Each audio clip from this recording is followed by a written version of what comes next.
My favorite time of year is when the harvest moon is during spooky season.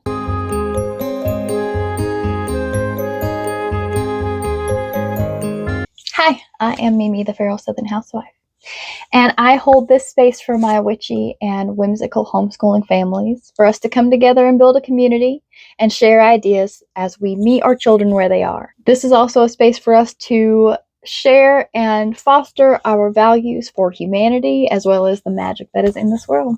So I invite you to come sit and listen. If you haven't already subscribed, please do so. I put out videos about twice a month. I'm just as busy as you are homeschooling. So a little while back, before I started moving everything to YouTube, I used to post a podcast over on Spotify. And when I go back to look at those analytics and to just see where I've come from and see what I've already talked about so that I don't double and triple post things, I actually find that my two most listened to episodes are about the autumn equinox and how to homeschool X, Y, and Z in those episodes, in that series. Now we are back again for how to homeschool with the harvest moon. We are post-equinox, and we are looking at our harvest moon in October because this is the time of year, about every 3 years on a cycle, for the full moon to be closest to the equinox. I honestly thought it was going to be in September this year, but correlating shows that it is actually in October. So the really cool part is that the harvest moon is going to have 3 days in its cycle where it rises and sets at the exact same time. And it was thought that this moon was how the farmers were able to bring in the last of their crops before the season shifted into that unpredictable cold and wet. So sometimes it happens in September, but you know what? We had a lot of sunshine in September this year. It was still hot and muggy around here, and up in Wisconsin, it's a little fickle sometimes in September, but it was really warm. So that's just one more reason why the harvest moon being October makes sense this year. Also, the harvest moon is a supermoon this year. Do with that what you will. Make a party. So I brought up my podcast because they had some really good points in them, whether it was visiting farmers markets or apple picking. Those are the standard ones we already think about. They are always a classic favorite. There's also the idea of leaf gathering and wreath making and little arts and crafts like collages and things like that, pulling that into your biology class. You could also use those leaves for classification and things like that. It took me a minute. I could not remember the word to save my life. I was like, categories. There's an actual specific word for science class. Good job. Good job, me.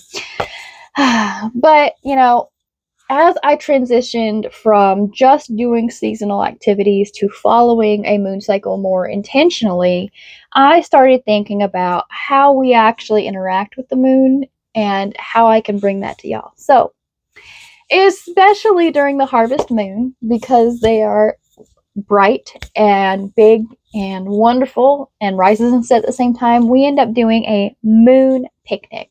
Now, I am blessed enough to have a 3 seasons porch. Oops. Anyway, I am blessed enough to have a 3 seasons porch, so we can go throw our cushions on the porch and we can put out a sheet. And usually what we do is we watch the moon rise up through the trees, and we usually eat fall themed snacks. Now, sometimes I make it by hand. I'm not going to lie. We've had honey cakes before. We've had spiced cookies and things like that. But sometimes it calls for the Pillsbury Halloween cookies. Take what you will. It's about balance. Something we were actually doing this year, which was really cool because we had a whole bunch of mushrooms pop up in my yard, was we went out to say goodnight to the fairies. So the first frost is already looming at us, and all those mushrooms popping up at once made it feel like the fairies were getting ready to settle down for the winter. So one of the things that we can do is we go on fairy walks, and that is a nature walk to collect leaves for the collage and everything that we do. But we try to see where the fairies are going to be hiding and tucking themselves away for the winter. So we'll identify little clumps and clusters of moss. We have sticks that are all propped up against the side. Anywhere that it could look like something was purposefully building a shelter, we will be making that. And then anything we can pick up that is not going to damage any structures or things like that, we'll come home and we will make our own fairy houses. So little sticks, little leaves, little things like that, we'll make our own. I have made fairy houses in the past with Elmer's glue, and it has been a mess. So I would strongly suggest a hot glue gun. Like, let your kiddo make it. You are in charge of the hot glue unless they are of an age that they can handle it. But let them kind of put everything together, and you just glue it along the way so that they can have a space to put things. I have found that if you're just like, all right, tell me where, and they point, they are way more likely to be okay with you using the glue gun instead of trying to take it out of your hands. As 2 of my 4 are super neurodivergent, this is what has worked for us, and I hope it works for you. Another thing that we do about this time of year is we end up doing Michaelmas, so we make a bread and things like that. So we kind of make the same loaf and the same thing for our lantern walk, and we get all that ready. I incorporate lantern walks and things like that into this harvest moon. And one of the things that we've done is we make the paper lanterns and we do etchings of the leaves. So where you put the leaf down, you put the paper over, and you just kind of etch it over with a different color. And then we tape it together, cut it out. I'll do a little tutorial video for y'all and post it up here before the weekend comes, so you'll see what I'm talking about. But I make those harvest moon lanterns so that we can take it to catch the moonlight, and we have it out to light up our lanterns and decorate the house with it as it goes dark for the winter. Another thing you can do if you have older kiddos is to kind of decoupage or get some Mod Podge on some old jars, and whether you draw it or get an actual leaf and put on the inside, you can get it all stuck and glued in there real good, and then put twinkle lights and a battery, or get a battery operated tea light to put in there and have it in their space as something cozy, literally bringing the light with them.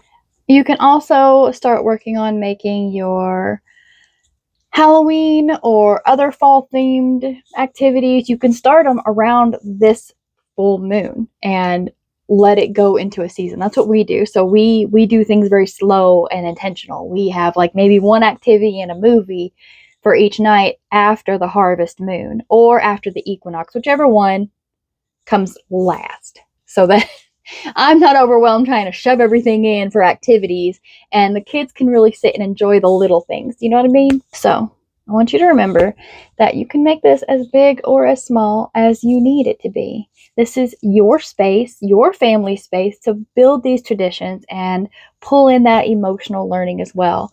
Being really in tune with the moon cycles helps your littles and your not so littles to be more aware of the world around them, as well as how they interact with that world. So don't put too much pressure on yourself. Give yourself a little bit more grace and enjoy the season. I'll talk to you soon. Bye.